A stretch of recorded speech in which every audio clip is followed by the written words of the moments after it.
गराय दिया लंबरा हो इन्ना छोर मांझुली है समझाए कि बत्ता जानते सीटी मार दे की रिकॉर्डिंग को आधी सदी बीत चुकी है। इस गीत की गायिका परम धाम की यात्रा पर निकल गई हैं। बावजूद आज भी ये गीत पहाड़ के ताजा हवा के झोंकों जैसा है। रोचक, मनोरंजक और ज्ञानवर्धक कहानियों के प्लेटफॉर्म हिमाचल बिजनेस की लोक के राग सीरीज की आज की कड़ी में प्रेरक कहानी अमर लोक गायिका शांति बिष्ट की, जिसके एक गीत ने रातों रात उसे स्टार लोक गायिका बना दिया था। शांति बिष्ट के पति जयदेव किरण हिमाचली पहाड़ी में एक गीत रच रहे थे। इस गीत के बोल थे, इस गराय दिया लंबरा हो इन्ना छोर मांझुलिया समझाए कि बत्ता जानते सीटी मार दे। इसकी चर्चा उन्होंने अपनी पत्नी शांति से की। फिर दंपत्ति ने साथ मिलकर गाना लिखा। शांति ने इस गीत के 2 अंतरे शिमला से क्योथल स्कूल के लिए जाते समय बस में लिखे। इस गीत को शांति बिष्ट ने बड़ी रूह से गाया। ये गीत शांति बिष्ट के स्टारडम का गवाह बन गया। शांति बिष्ट के गाए इस गराय दिया लंबरा गीत को हिमाचल प्रदेश से बाहर जम्मू कश्मीर, गुजरात और राजस्थान तक सराहा गया। रेडियो पर प्रसारण के अलावा दूरदर्शन पर भी इस गीत का प्रसारण हुआ। शांति बिष्ट साल 1976 में जालंधर दूरदर्शन पर हिमाचली लोकगीत संगीत प्रस्तुत करने वाली पहली हिमाचली महिला कलाकार बनी। इसके बाद संगीत के सफर में उन्होंने कभी पीछे मुड़कर नहीं देखा। शांति का जन्म धर्मशाला के साथ लगते दाड़ी गांव में लीलावती और उमेद सिंह बसमेत के घर 10 अक्टूबर 1946 को हुआ। शांति को बचपन से गीत, संगीत और नृत्य में आनंद आता था और नन्ही सी उम्र में स्कूल प्रतियोगिताओं में लोकगीत गाने और लोक नृत्य का सार्वजनिक प्रदर्शन करना शुरू कर दिया था। शांति ने तबला और ढोलक बजाना भी सीख लिया था। उस दौर में मनोरंजन का साधन लोक संगीत ही हुआ करता था। पास पड़ोस और रिश्तेदार में जहाँ भी लेडी संगीत होता, ढोलक बजाने का जिम्मा शांति का ही होता। हिमाचल निर्माता डॉक्टर यशवंत सिंह परमार के मुख्यमंत्री काल में हिमाचल प्रदेश को केंद्र सरकार से स्टेटहुड का तोहफा मिला। कांगड़ा जनपद की लोक संस्कृति को शिमला में प्रदर्शित करने का ये पहला बड़ा अवसर था। सांस्कृतिक दल में शांति का नाम बतौर टीम लीडर शामिल था। शांति के परिजनों ने किशोरी शांति को शिमला भेजने से 2 टूक इनकार कर दिया। इस पर आयोजकों ने उनके परिजनों से विशेष अनुरोध किया, तब जाकर कहीं बात बनी। कार्यक्रम को खूब सराहना मिली और इसी के साथ शांति के लोकगीत संगीत का सफर शुरू हो गया। शांति ने धर्मशाला से स्नातक करने के बाद जेबीटी और एलटी की पढ़ाई की। उनकी शादी मशहूर लेखक और गीतकार जयदेव बिष्ट से हो गई। शादी के बाद वे अपने पति के साथ शिमला चली गईं। मिडल बाजार के विद्या मंदिर में मशहूर संगीतज्ञ डॉक्टर भीमदत्त काले से विधिवत संगीत की शिक्षा ली और आकाशवाणी शिमला में ऑडिशन दिया। साल 1974 में भाषा अध्यापक के तौर पर क्योथल में उनकी पहली नियुक्ति हुई। नौकरी के बाद ही सही मायने में उनकी गायकी में निखार आया। इसके बाद लोक संगीत में शांति बिष्ट एक ध्रुव तारे की तरह चमकी।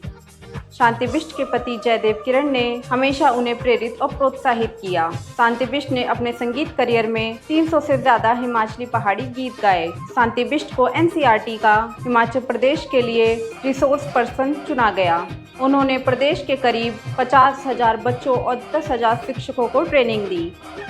हर साल बाल दिवस पर शिमला के लेडीज पार्क में होने वाले प्रोग्राम में वे बच्चों को हिमाचली संस्कृति, लोकगीत और लोक नृत्य सिखाती थी। शांति बिष्ट ने नवंबर 1986 में विशाल हिमाचल दिवस पर कांगड़ा लोक दल का संचालन किया। उन्हें साल 1987 में आज़ादी की 40वीं वर्षगांठ पर लाल किले से ध्वजारोहण के मौके पर विशेष समूह गान में हिमाचल प्रदेश के सांस्कृतिक दल में शामिल होने का मौका मिला। भाषा एवं संस्कृति विभाग ने शांति बिष्ट के गीतों का एलपी रिकॉर्ड बनाया। आकाशवाणी शिमला की बदौलत रेडियो कश्मीर के लिए गोजरी गीत रिकॉर्ड किए। शांति बिष्ट ने डोगरी, नेपाली और पंजाबी लोकगीतों को भी अपनी आवाज़ दी। उन्होंने श्रीनगर के पूंछ में सेना के लिए आयोजित संगीत कार्यक्रम में भाग लिया। शांति बिष्ट वैष्णो माता के दर्शन के लिए कटरा से माता के भवन तक पैदल सफर कर रहे थे। उसी दौरान माता का भजन तैयार हो गया। अपने लिखे इस भजन को उन्होंने खुद आवाज दी और यह भजन बहुत मशहूर हुआ। माता तेरे मंदिरा बजते ढोल नगाड़े। कभी वैष्णो माता जाने वाले माता के भक्तों की जुबान पर होता था, कभी ये भजन माता के टॉप के भजनों में शुमार होता था और महामाई में आस्था रखने वाले रोज इसे गुनगुनाते थे। शांति बिष्ट ने पंजाब के बहुत से लोक कलाकारों के साथ काम किया। जयदेव किरण का लिखा और शांति बिष्ट का गाया पहाड़ी गीत लाड़ा भुक्का आया मैं खिचड़ी पकावा भी बहुत मशहूर हुआ। शांति बिष्ट का तबादला क्योथल से पोर्टमोर स्कूल के लिए हुआ तो उन्होंने एक सांस्कृतिक दल का गठन किया। इस सांस्कृतिक दल ने बहुत से स्कूली बच्चों को लोक संगीत और नृत्य की शिक्षा दी और गुजरात के राजकोट में 1 महीने का कैंप लगाया। शांति बिष्ट ने गजेंद्र चौहान के नाटक इश्क नहीं आसा के लिए गीत लिखे।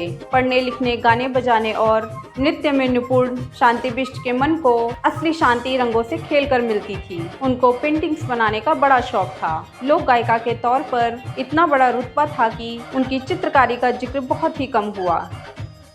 सामाजिक संस्था प्रभा भारती कला संगम ने शांति बिष्ट को लोक संगीत के दिए योगदान के लिए सम्मानित करते हुए उन्हें हिमाचल स्वर कोकिला का खिताब दिया। जीवन की सांझ में अपने दौर की मशहूर लोक गायिका को बीमारियों ने घेर लिया। 2016 के आसपास उन्हें पक्षघात का अटैक हुआ और शरीर के एक तरफ के अंगों पर गहरा प्रभाव पड़ा।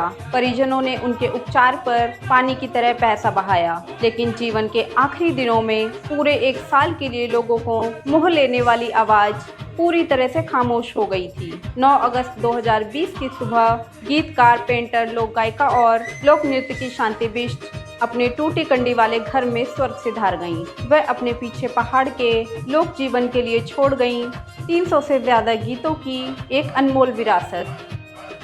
तो ये थी कहानी शांति बिष्ट की। ये कहानी आपको कैसी लगी अपनी प्रतिक्रिया ज़रूर दें।